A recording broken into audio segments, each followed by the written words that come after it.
Hello and welcome to What's Happening SBC. I'm your host, Kenesha, and this is my special guest, Caddo Parish School Superintendent Dr. T. Lamar Goree. So Dr. Goree is the longest serving superintendent for more than 30 years. He is in charge of a district of nearly 37,000 students with 58 schools, including 3 charter agreements. Dr. Goree, thanks for taking the time out to be here with us this morning. How are you today? Thank you very much. I'm very good, and thank you for the invitation to come and speak to you today. Yes, sir. You are very welcome.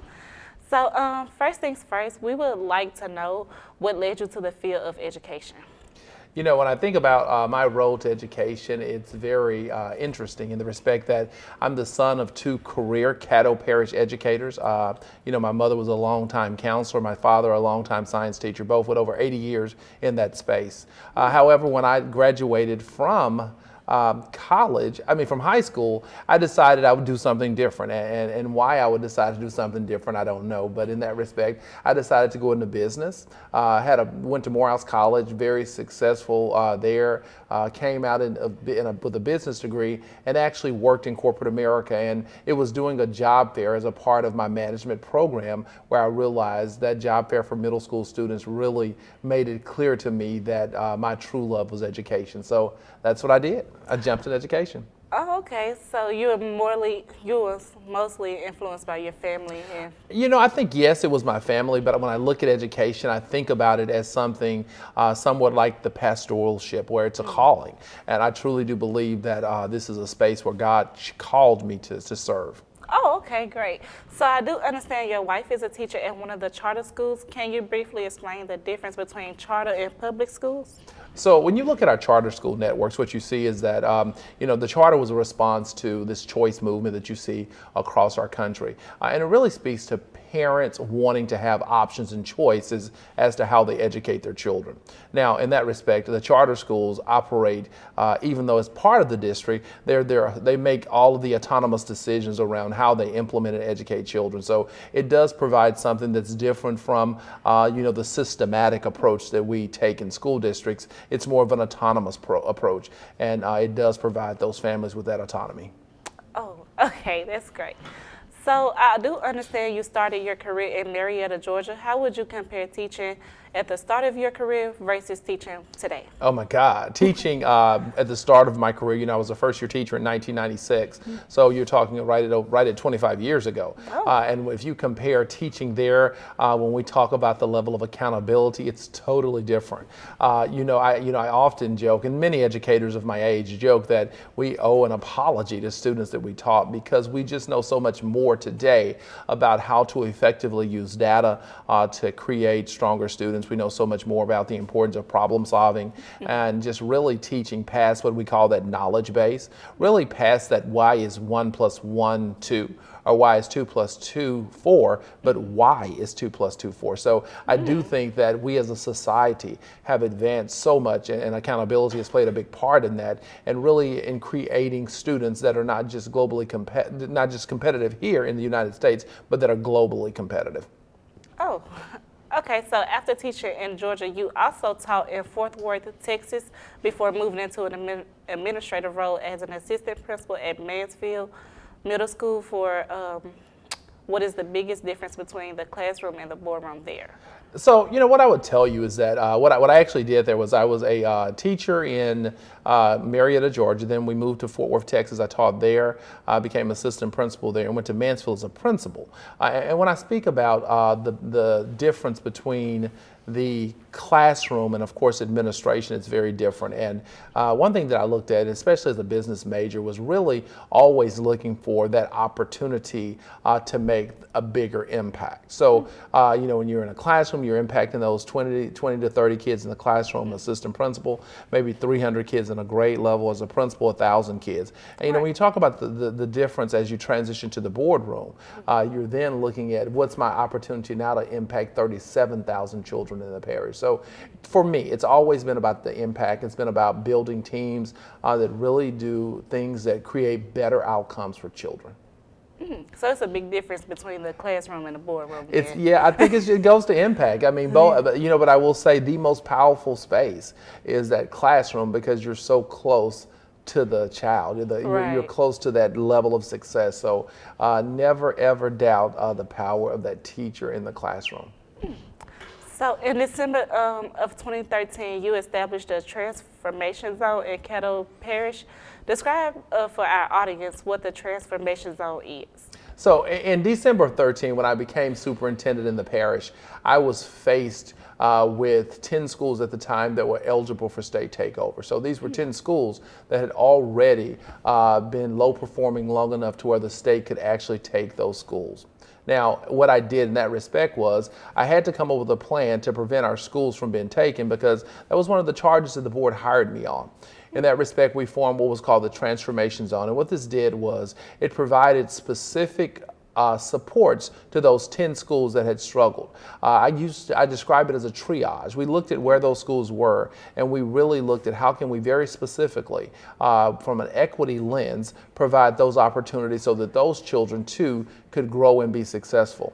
Now, when we looked at that, we looked at things like high quality teaching and learning. We looked at things like how do we effectively use data. We looked at how do we respond to students when they need additional support. But I think most importantly, we looked at just the climate and culture of the schools. We created schools that were very welcoming, not only to students, but to families alike. And that describes the transformation zone. Very specific.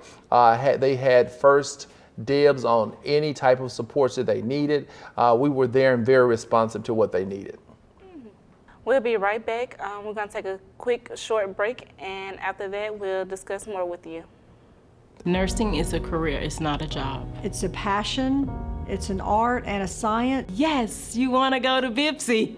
Your career, your future, your aspirations. BPCC's healthcare programs make them a reality. BPCC changes students' lives by opening doors to them so that they can see their future and they can have the qualifications to go out and become whatever they're able to become. It's the best thing that I could have ever done. Hands-on, lifelike scenarios, labs and training. Bossier Parish Community College offers all of this and more. The sim lab, it's really great. I didn't know that no other school had it. Yeah, we have an ambulance, we have simulators, we have task trainers, basically any piece of equipment that a student might see in the field. With a 100% pass rate on certification and licensure exam, and most importantly, 100% employment rate for allied health graduates. BPCC trains with state-of-the-art hospital simulations and EMT emergencies. We always want them to check off a skill in lab on plastic before they do it in real life. We have respiratory therapy, occupational therapy assistants, physical therapy assistants, nursing students, LPN to RN nursing students.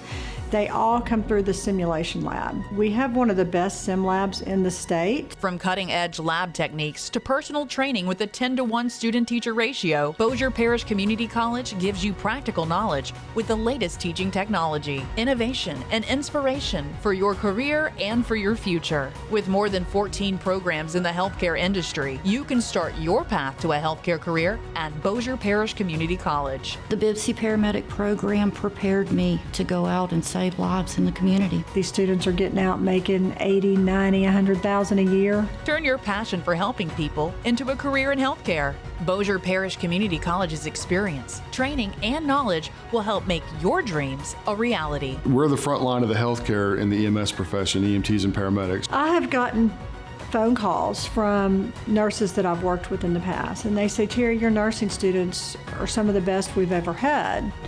BPCC is kind of the best. It starts with you here at Bossier Parish Community College. Go where you feel like you need to go, but BPCC is a place where you need to be. Welcome back to the show. If you're just joining us, today's guest is the Caddo Parish School Superintendent, Dr. T. Lamar Goree. As we all know, back in March of 2020, Governor Edwards closed Louisiana's public schools due to the pandemic, and all students went to virtual learning. What was that transition like for the educators and the students? So what I'll tell you is that, I remember I was actually in Philadelphia the week before schools closed, and I got a call from the health department that there was this virus going around, and that it was very serious. I remember I said, okay, thank you for telling me. But then I remember the next day they called back and said, well, it's spreading even faster than we thought. I remember changing my travel arrangements and flew back into Shreveport just to see what was going on. And I remember, it was that Tuesday, we closed on that Friday, but that Tuesday was the day when we would have given ACT to all juniors in our district. And I remember I said, well, if I can just get to Tuesday, we'll give the ACT and then I'll close school. Again, nowhere near knowing or really owning the impact of a global pandemic. No idea what that would mean.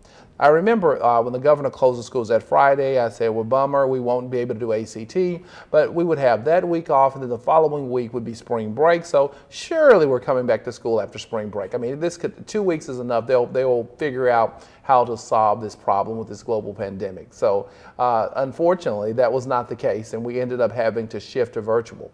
One thing that was really good is that our parish had already began to have work in this space, so we had somewhat of a foundation.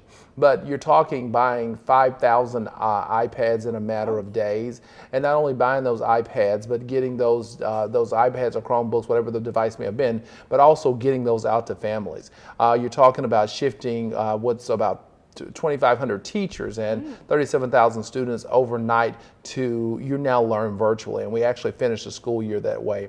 So it was really a lot of work that went into that. I'm so proud of my team, and that's everyone from a teacher to an assistant to a chief academic officer. Everyone did a really good job of working to make that transition. Some of the things that I'm most proud of too is that you had families and you really didn't realize when you talk about equity conversations, you had families who relied on the school to feed their children. So we served over 700,000 meals in that time to when we closed school in March and opened back up in August. So a lot of things to really be proud of, but truly I do think we're a stronger school system, and I think that our education system in general is stronger because of things that we had to go through as we educated children and supported families through a pandemic. Was that like the hardest transition? Because I know you've been in it for like over 40 years, so have you did anything like that before? Well, I don't quite have 40 years, Okay. Yeah. No, but I do have 25 years in, and I think that you won't find an educator that will describe anything that we've experienced to be as challenging and as just really mind-boggling as dealing with educating children in the midst of a pandemic. It was certainly, and certainly still is, because we're still in the pandemic, right?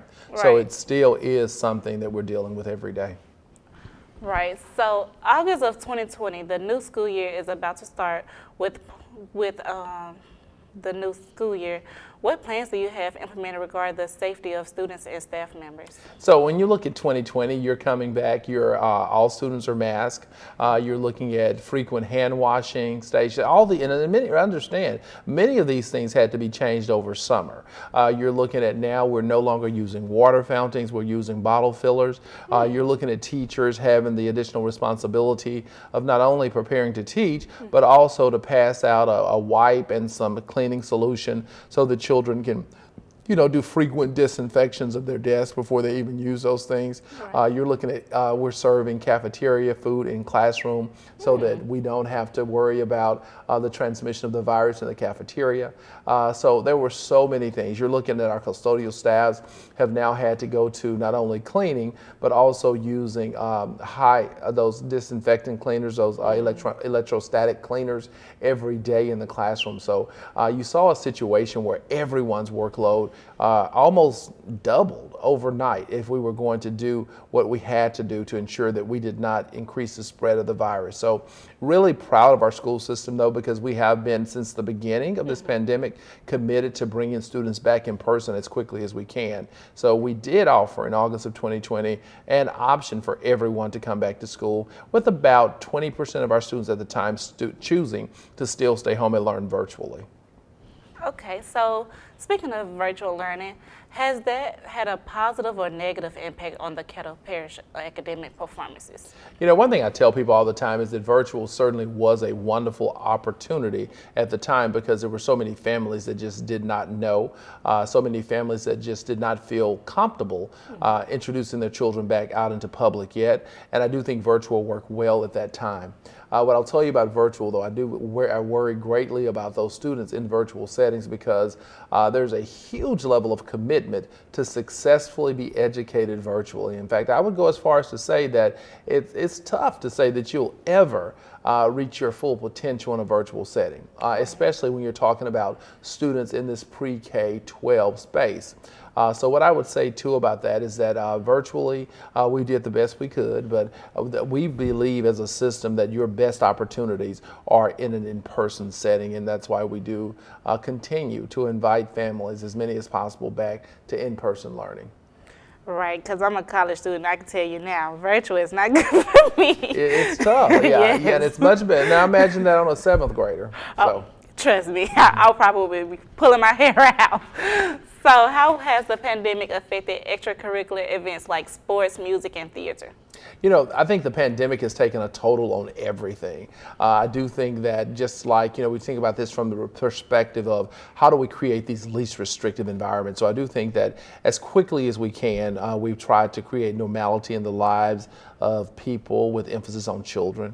And I do think because of that, you did see like some of our athletic programs to be some of the first things to come back to actually start participating and playing again. I think that music was hit really hard. I do think that we're beginning to see now some relief in some of our musical programs, but I do think they were hit very hard as we looked at the pandemic. But again, I do think athletics was the first to be some of those risk takers and really come back and just really allow children to participate. Well, that's great. So speaking of education, with the pandemic and everything going on, what's the biggest take from the experience from it? One thing I'll take, I think, and it's a fortunate and it's an unfortunate though, but I think the pandemic has made it so incredibly obvious the equity issues that we have as a country. We've always known that we were a capitalist society and built somewhat on haves and have-nots, but I do think the way we support and we provide opportunities for those who are less fortunate is really important. I think when you look at the needs of an economically disadvantaged child through a pandemic versus that of a child of privilege, there's those two totally different things. I think when you looked at things like accessibility to technology, but not only technology, but high quality internet, those were huge things. When you looked at accessibility of food, and when you looked at accessibility of high quality health care when you're in the middle of a pandemic, those things all are equity issues that our country has wrestled with for years, but it's painfully obvious now that we have more of a challenge in those areas than we had even imagined. So I do think that's one of the biggest takeaways, and as an educator, it is how do you create a system where zip code does not determine outcome, and how do we continue to work towards that so that children, all children, regardless of your family's financial status, can grow and chase your wildest dreams. Well, that was great information. So we're going to take a quick break and we'll be right back. Your degree, we know unexpected life events can wreak havoc on your success. If you're a student and find yourself in need, you're not alone. Bossier Parish Community College cares for you and wants to help. That's why we've launched the Cavalier Care Center. The Cavalier Care Center is your one-stop hub for programs like SNAP, Medicaid, free legal aid, help with tax credits, and more. Through a partnership with the Food Bank of North Louisiana, we have a USDA-approved emergency food pantry to address food insecurities among our students. And we offer a laptop loan program to help you during your time at BPCC. If you've got a job interview coming up, stop by the Career Closet and we'll get you dressed for success. Our #1 priority at Bossier Parish Community College is making sure our students get the best education possible, and the Cavalier Care Center is one more way we're helping to make sure that happens. For more information, visit us online at bpcc.edu or contact us today. We're ready to help you. Welcome back to What's Happening SBC. Our guest today is the Caddo Parish Public School Superintendent, Dr. T. Lamar Goree. Dr. Goree, as the longest serving superintendent in Caddo Parish School history, what are your proudest accomplishments? Well, first off, I'm proud to be the longest serving superintendent. If you look at tenures of superintendents, especially those in urban communities, it's generally about 3 years. In a suburban system, it's 5, and we're at 8 years now. And in that respect, I'm really proud of that, because I do think that is an accomplishment in itself. I do think when I think of my proudest accomplishments, though, as it relates to that alone, it would be that I have really created a collaborative relationship with a school board that many would describe as severely dysfunctional when I came back. So I really do think I work very well with the school system. I do think that when you look at creation of the transformation zone and how we have truly made equity an issue in our system, and it's something that we use to support students who need things the most without taking away things from anyone else. I think I'm very proud of that work.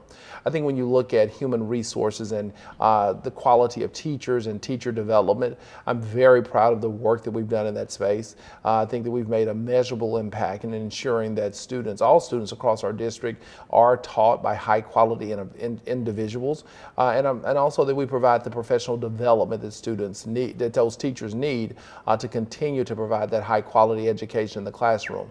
I think I'm also very proud of our graduation rate. Twice we have hit record high graduation rates. And why I'm so proud of that is not just because of the number, because that means that more students are matriculating successfully through high school and are actually graduating and are prepared to do things to better themselves in life.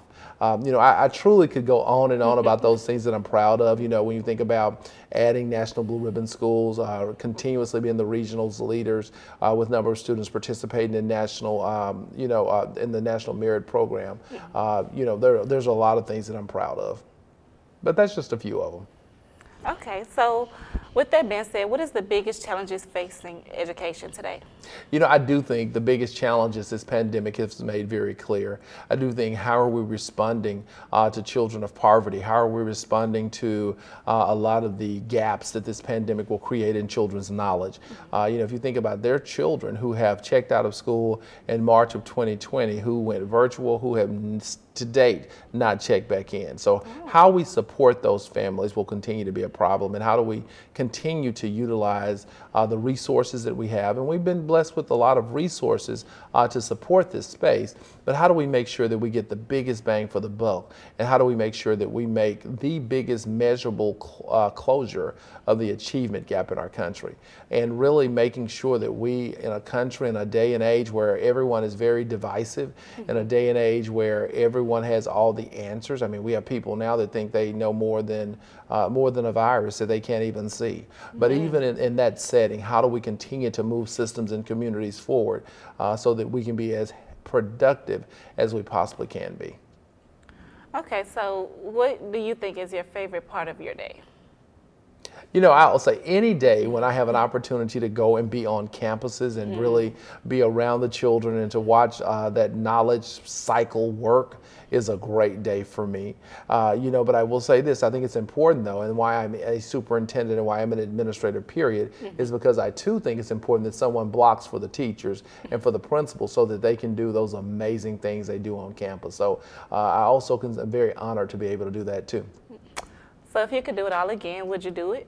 Absolutely. I would. I'm one of those guys. I'm not one of those people that would change a lot if they could in their life, because I truly do live through purpose and through what God has for me. But I do believe if I could start over again, I would take the exact path and only pray that it turns out better. Okay, so following up on that question, if you could have been successful in any different career, what would it be and why? Oh, wow. I think today, just based on the work that I do, I would love, if I could do anything, I would love to lead an educational foundation. And the way this foundation would work is that it would be an opportunity for teachers across the country, schools across the country, to apply with innovative ideas in the equity space. And when I talk about the equity space, meaning that these are resources that this group of children's parents can't provide them, or the PTA can't provide, but really a foundation that really focuses on how do we create those opportunities and for children to be exposed to things like travel. How do we create those opportunities for children to have the latest and greatest technology and access to high-speed internet globally? I mean, how do we create those things? And that would be my goal. Right, because if I had the technology we had now for when I was in school, I would be gladly proud to have it. So I do want to thank you for coming and joining us on What's Happening SBC, Dr. Goree, and thank you all for watching.